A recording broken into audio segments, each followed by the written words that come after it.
Hello, Hello, how are you? I'm good, thank you. Yeah, how are you doing? I'm good. How are you? Okay, so actually, let me just see if it's recorded. Yep. Okay. So first of all, thank you very much for agreeing to be part of this interview session. It really means a lot. And at this point of time, it's really hard to do interview sessions personally. So at least we have online platforms like this. Like we could finally meet. Thank you again. No worries, no worries. I'm glad to be here.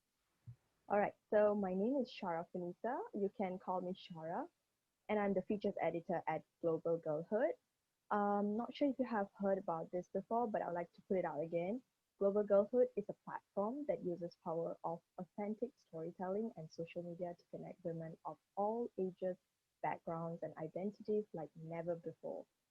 So here I am having this interview session to highlight your story of empowerment as much as possible. So before we actually move to the serious part, how do you feel today? Like, how do you feel about, agreeing to this interview session? I would like to hear about it. I've only ever done sort of one interview before, and I got to do it with someone. So I've never like done an interview by myself. So I'm like excited, but I'm also a little nervous. So you just have to go easy on me. Good to hear that. Don't worry, I'm not gonna like, ask you so much of questions to bore you. It's gonna be a conversation. I'll keep sure of that. Okay. All right. So let's start fresh with a get to know session. So tell me your name, age, and where do you reside in currently? So my name is India. I'm 19 years old, and I live in London. Nice. So which was the city you were born in and your ethnicity? So I was actually born in this place called Guernsey. It's in the Channel Islands. It's quite a small island next to Jersey. Bit boring, nothing really happens there. Okay. And so my mum is white British, and then my dad is actually Jamaican. So got a got a little Wow. mix going on. Interesting. It feels like I want to learn more about you just by knowing, like your ethnicity, the place you have born. So how long did you live in your, the city you were born in, like before you moved into Um, London? So I actually don't know. I can't have been there long. I think it was maybe 1 or 2 years. I'm not even sure. But from Guernsey, I moved to Bristol, and then I moved to Bath, and now I'm in London. That's interesting. Okay, so I want to learn more about you. So, describe yourself in one sentence. Oh. Oh, I've never had to do that before. Um, well, I don't know. I like to think that I am, I don't know, I like to think I'm interesting, but I'm also a really deep thinker, and I just love to communicate with people, but I also have absolutely no idea what I'm doing. So That's okay. We shall quickly, deviate to like focus questions. Okay, so these questions are going to be regarding being a woman or a gender expensive person, like yourself. So tell me about your childhood and what it was like being a woman or a gender expensive person in your childhood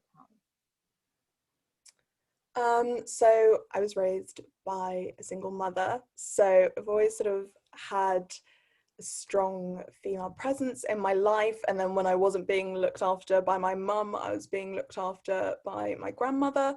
So I've like always sort of had these really strong women in my life to look up to. Um, and I was always sort of, I don't know, everyone like sort of, I was a tomboy, I guess. So like I always had sort of like a certain energy. But I, yeah, I don't know. There's like a weird balance being a woman, sort of when you're growing up. You have to sort of navigate all of these strange challenges, and you get your first period and you're like, what? um, Okay. uh, but also, I don't know, I quite like it. I feel as though there's a slight freedom with being a woman. I've always felt a lot more comfortable to be myself than perhaps some of my male counterparts. So in terms of like the way I dress or just sort of the way I express myself generally, I've always, I've been allowed to be somewhat emotional, but then again, in that sort of sense as well, I've always been a little bit wary of showing anger being a black woman, um, because you sort of get written off as the angry black woman. So there's that element of it as well. But I think overall, I've been very fortunate with my experience, especially sort of with where I've lived.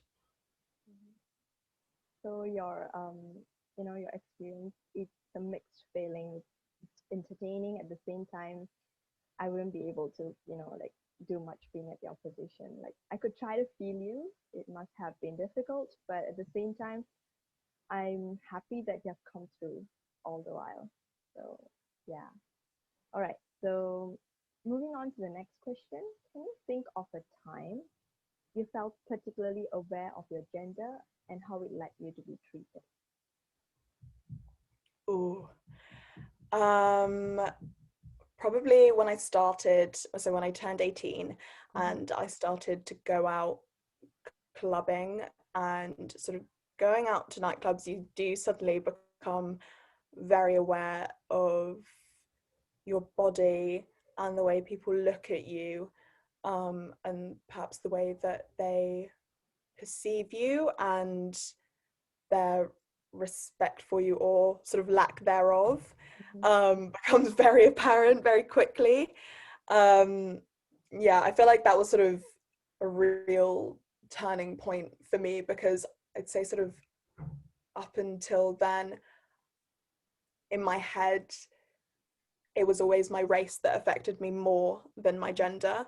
But in that moment, I sort of realized, like, oh no, like being a woman or a femme presenting person really does affect you. Yeah, so like you kind of understood the meaning at that point of time. But I'm really happy and glad. Like, look at you now. You're so inspiring. Like I follow you on your social media. So I like every picture of yours, every post of yours speaks. So look at you. You're doing so fine, like after all that. So Thank happy you. for you. All right. So okay, why do you enjoy and appreciate being a woman?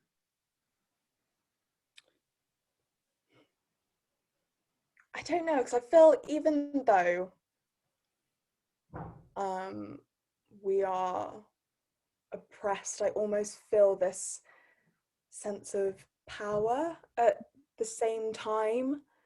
I don't know. I think I'm very much one of the fortunate people that has sort of found my voice, but um, yeah, I'm not even sure how to describe the way I feel about it, but yeah, I don't know. I feel quite powerful at times, and I think that's really amazing. And I know a lot of my female friends sort of have that same feeling as well, which is incredible. And you sort of have this um, sense of connection and friendship with other women that um, perhaps men don't necessarily get to experience. Yeah, the feeling of being powerful as a woman, right? So I love it. Like sometimes like we just have to like appreciate ourselves to, know where we stand, like, where we are. So I'm glad like you're there and thank you for being so real with your story. All right. So actually like I mentioned earlier, I did look up into social media and to be honest, it really inspires me every day. It's beautiful. also I'm loving all your work currently. Like I can see that you have multiple roles, such as like being a co-host for a podcast, co-founder of a, like a like a movement, and multiple other positions that I would love to hear from you like more about it. Like this could definitely relate back to your like passion or work that you do. So as a overall, as a general, what do you do currently? Like tell me more about it. So most of the time, the majority of the time, I am just a university student and I study sociology. So that is kind of what the majority of my time sadly has to be spent on. Actually, Um, actually, I didn't see that side of you like on your social media. I didn't see that side of you. Like I see lots of like inspiring content. Like you share that. So like yeah, do share more about it. Like I'd love to know. and then outside of university, I am the co-founder of the Speak Up Space. So we are an online listening and signposting space for survivors of sexual violence, harassment, and anything that correlates. Yeah. Um, and we have this incredible team. I think we're at about 20 people now that volunteer with us, and it's this incredible space that we've managed to create where we're able to hopefully help people. I know that we have done, but we also create educational content around sort of sex and relationships education, because we believe that education is a really key part in sort of breaking down stigma, and then also hopefully preventing sexual violence, harassment, and all of that stuff, because I think it's such a taboo, but when you remove that barrier, it allows people to talk, and it allows people to learn, and allows people to speak up when they see something go wrong or they start to notice something in someone. So yeah, the speaker space is so important to me. And I co-founded that with my friend Phoebes, who I also have the podcast with. So we only started that recently. And so that's the Accidental Activist podcast. And honestly, we just wanted a space where we could talk about anything, because we love to like always do live streams on Instagram together, and we would just have random conversations, and people would ask us about topics and we would just kind of go off in a tangent about them. We were like, wouldn't it be cool if we could sort of, I don't know, save these, do something with them, have these conversations, and sort of, I don't know, have structure to them and get them out there. We were like, podcast. So Okay.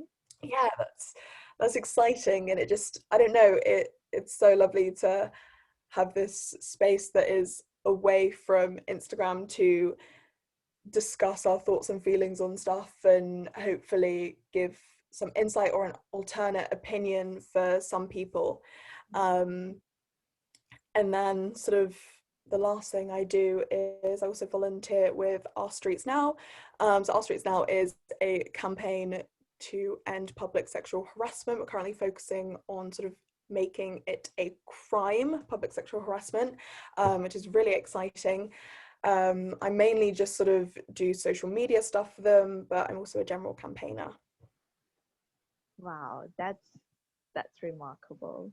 Like like I mentioned earlier, like I do look through your profile, and like I like how you actually like get involved in this kind of support, like for sexual harassment. We see a lot of things happening globally, so you are using this platform to reach out globally, like not just your community, but you're reaching out to the public out there. So it's actually hats off to you.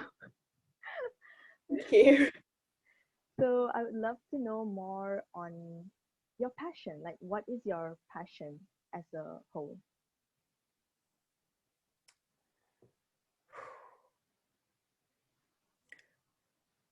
I'd say it's people. I think people are my passion. I want things to be better for everyone. I'm a proud socialist. I want equality, and I want everyone to feel like their rights are being respected and that they're safe, and that I just I want positive change. Nice. Interesting. I could relate back all, to all your beautiful posts you make on your social media. How does this role in your, in the work that you're doing currently align back to your passion? I mean, it's everything. I suppose, yeah, my work is people. It is hopefully making a positive impact. Because all I really want is to give people the opportunity to learn. And I want people to be able to learn this stuff for free, and I want people to be able to be better people for free. Like, people ask me, like, would you ever start a Patreon? And I'm like, no. No, I don't want, I hate the thought of people having to pay for my content, because I believe everyone should have access to everything. Yeah. And yeah, I hope that I can, because I think by becoming better people and by learning and by educating, we'll all be that little bit kinder, and we'll all be that little bit more aware. Yeah. Like there are certain countries who do not have like access to, education like that, like when it comes to sex ed. So like, when you do all this stuff, it's actually like an achievement, to be honest, like for them to even know it, and an achievement for you, like you are attaining your passion as a whole. Anyway, so what is your proudest accomplishment? Okay, Uh, this could be out of your professional life or anything, could be anything. I would actually say it's still, so when I was in secondary school, um, I'm not sure if at your schools you do this, but we have a system where we have houses. Like, if you've ever read Harry Potter, you know how they Yeah, have all the different houses, like Slytherin, yeah. Gryffindor, all of that. So we sort of have that equivalent at my secondary school that I went to. Only all of the houses were named after famous women. Wow. Now, our school was going to expand, so they wanted to add a new house.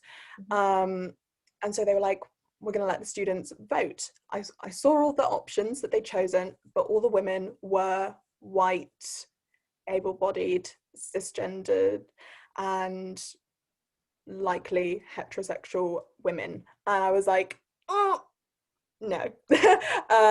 This doesn't represent our school. All of our current houses are named after these same privileged women. So why, like, where is the diversity here? Where is Yeah. it? So I I wrote a letter. I sort of went on my own little one-man campaign to Okay. get the options diversified.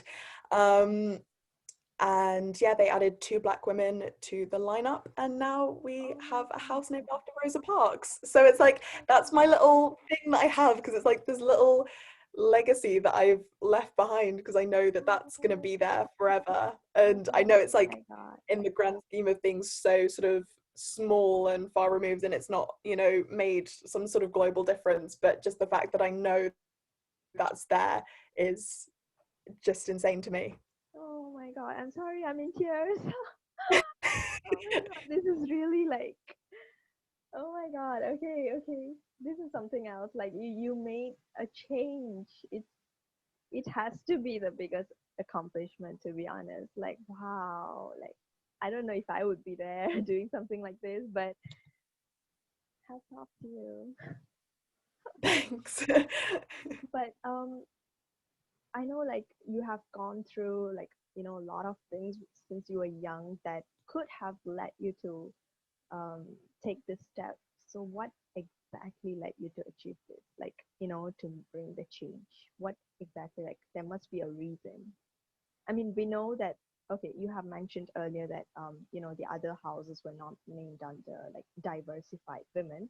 Like other than that, like what have like, really inspired you or like motivated you that you have to do this to bring the change?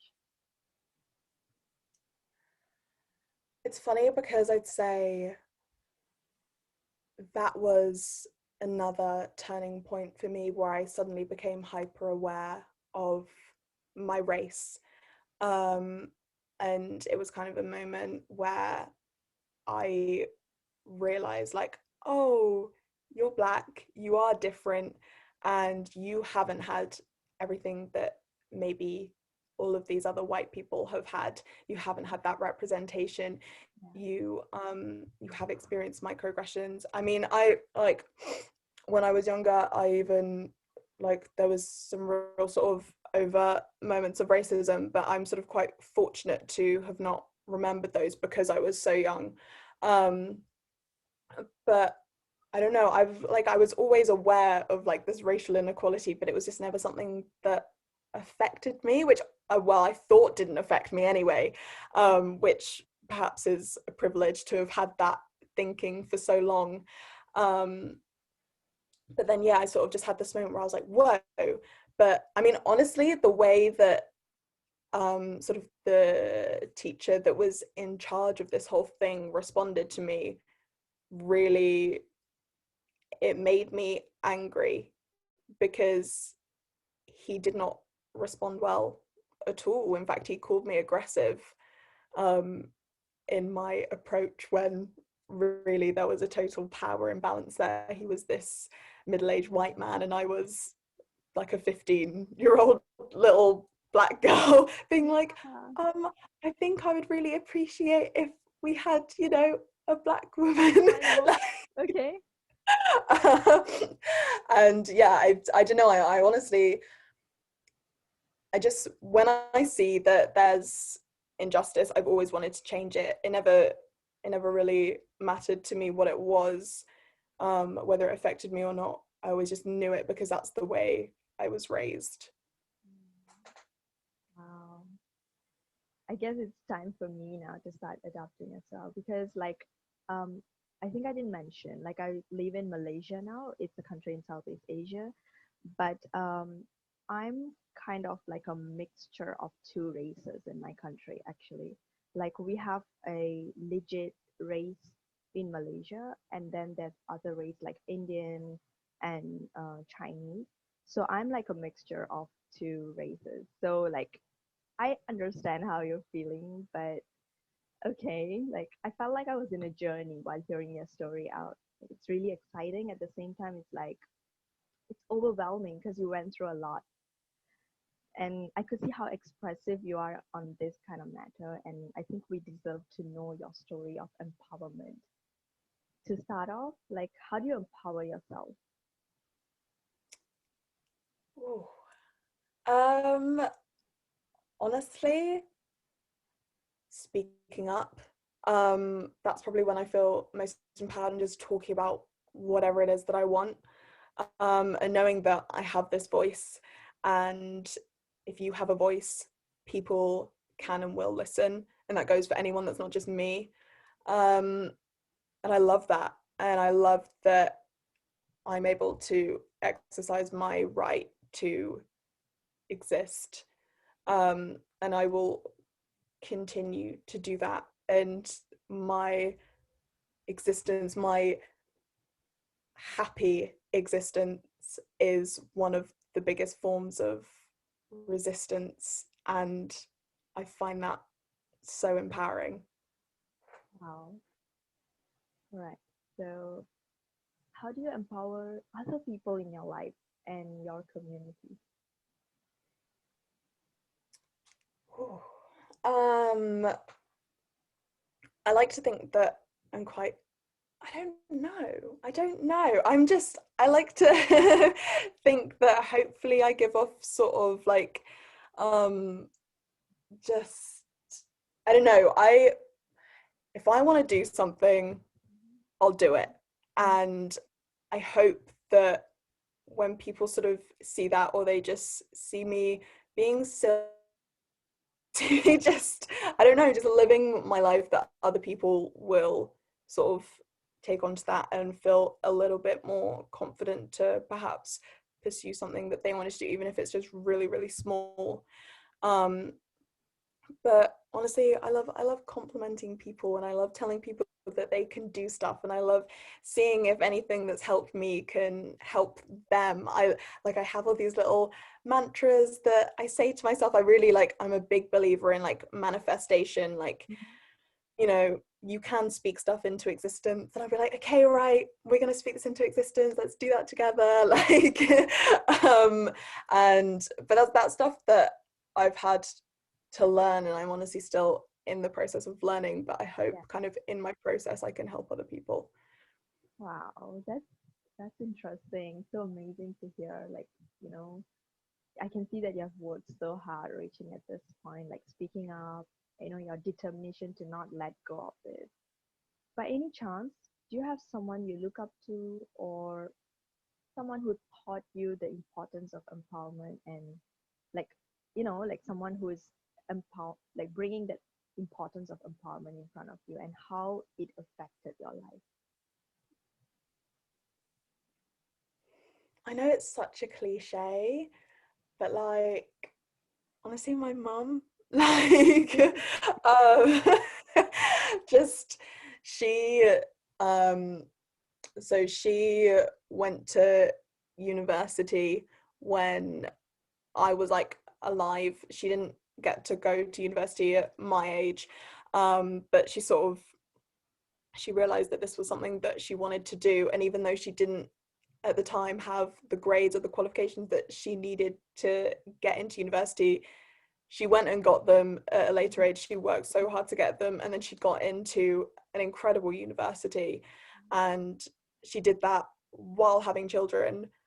And I just saw that and I was like, she can do that, I think I can get through Yeah. most things. So yeah, she is like really incredible and just like such an Mhm. inspiration to me. So yeah. Wow. So, like, wow. It's indeed important to like, you keep appreciating those who have been so powerful for us. Like for you, your mom. I'm glad that, your mom, make you feel, very empowered about it. She must have been so inspiring that her actions or words have created so much impact to you. Also, I think you are taking it slowly, like right now, like you're totally getting the grip of how your mom was. Um, how would you create impact for younger girls these days?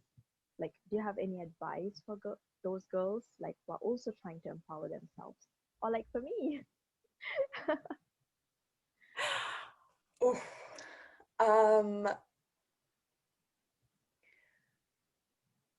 I like this, I know this is so classic, and it's like easier said than done, but please be yourself, and please know that being yourself is enough. We can all continue to learn and to grow and to educate, but ultimately at the core of you is you, and everything that you are is so individual and is so different to anyone else on this planet. So you have that in you, like, because there are even moments where I think that I'm like, I don't have anything to offer, I'm just normal, I'm average, it doesn't matter. But I'm like, India, there's like 7 billion people on the planet. Like, you are just one person, yes, but you are one person that cannot be found anywhere else. True.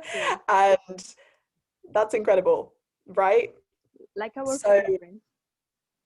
yeah, exactly, like we are all so individual and different, and you have the power to use that, and it doesn't matter what you want to do or whether you don't even want to do anything at all, just as long as you are happy, that's all that really matters. And there's no need to feed into this capitalist idea that you need to constantly be working towards something, or that you have to have that dream job or that dream goal.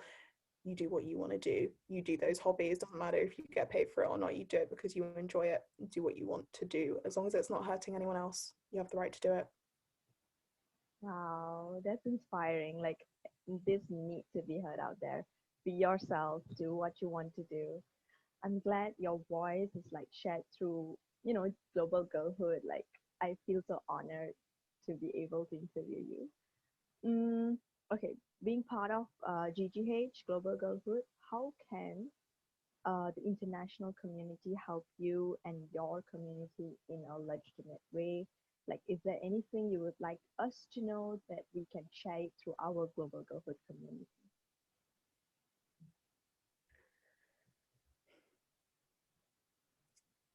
suppose just passing on the message, you know, of, when you learn something, once you've learned that, you have the ability to pass that knowledge on to other people. And if you are kind of in a safe position to do so, pass on that knowledge. I think that's the most important thing. It doesn't nothing else really matters, but I think knowledge is one of the most powerful things that you can possibly have. So why wouldn't you share that? Yeah, yeah, like exchanging ideas, exchanging knowledge. Wow. All right. So apart from all of this, like, what do you do during your free time? Like, your interests or your hobbies? I love film. Like honestly, all behind me is just film posters. Like Okay. I love just watching movies, and honestly, like it just brings me so much joy, and I really enjoy poetry. I love like um just I don't know, I just like relaxing things. I like walking. I like when it's sunny outside and I can go on a walk and like see flowers and stuff. Like honestly, I'm like middle-aged at heart. um yeah, I don't know, I like simple things. I like seeing new things, having new experiences. Mhm. Wow. Actually, I like poetry too. Like, I do write poems too, actually. So Oh, do you? yeah, you can feel free to check them out. Just a humble person here. Yeah. So all right. So we have almost come to our end of the session, but it honestly feels so good speaking with you. Your journey is remarkable and needed to be emphasized as much as possible. I'm glad we took a step here, like, being part of GGH. Um, okay, before we end, we are currently in the Black History Month. So, do you have anything that you'd like to highlight or put it out there to the younger generation that need to hear something that you probably want to, accentuate on? Like, you think your words need to reach the public out there regarding this month, of course. Black History Month Yeah, should be every month. We deserve to learn about Black history yeah. every month. It deserves to be a core part of the curriculum because I know for at least the UK anyway, our history is highly whitewashed. And I know that there are so many ways that Black history can be brought in. I mean, it's like there were thousands and thousands of Black soldiers that fought in World War II, but they don't even get a mention in the curriculum. And even when I learned about ancient Egypt, the imagery that they used when they showed photographs of real people, obviously not real Egyptians because they didn't have photographs back then, but when they showed like recreations, it was of white people. And I was like, do you know where Egypt is? Okay. It's in Africa, by the way, babes. And it's just there needs to be a commitment to a Black curriculum, to a diverse curriculum. Um, we we deserve to have Black history every month. Wow. That's like the highlight of this whole session, to be honest. Like, we need to put it out there. So I'm glad, like, it's through GTH, and I really wish, like, to see you doing this more, like, keep giving interviews, or, I mean, we could have chat sessions too, like, if you are up to it.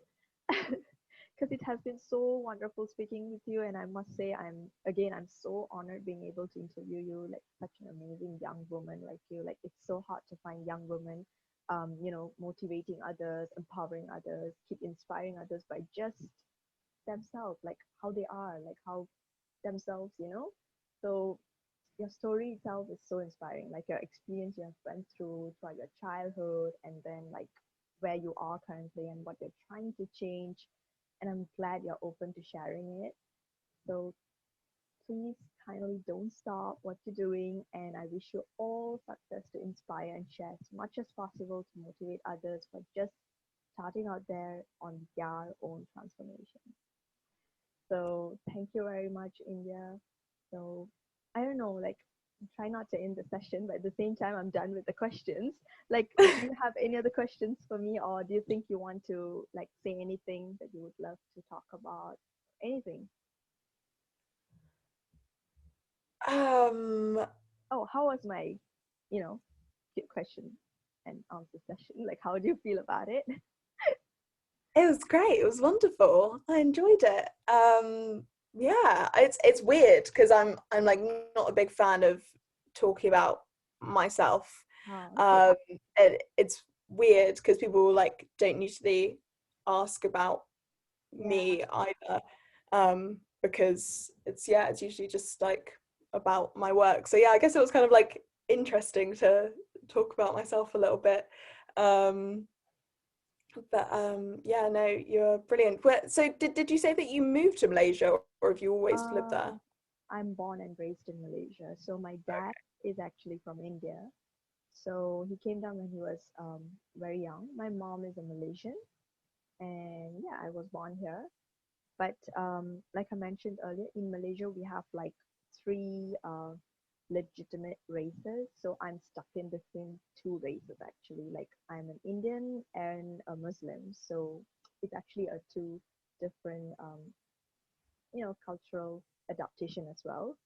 So like to be honest, even our kind of like our people's voices are not very much heard in our country. Even though like in the past, like we kind of ruled many states actually. Like we do have history too, but it's usually claimed like by other races usually because being a Muslim. So anyway, like um, I feel quite inspired by your story. Like I could adapt that in myself, moving forward. Thank you. Thank you very much. No, thank you. Actually, I think you might enjoy the poetry book that I'm reading at the moment. Oh, Um, okay. when I send over my photo, I'll write down the title of it as well. But it's actually like right here.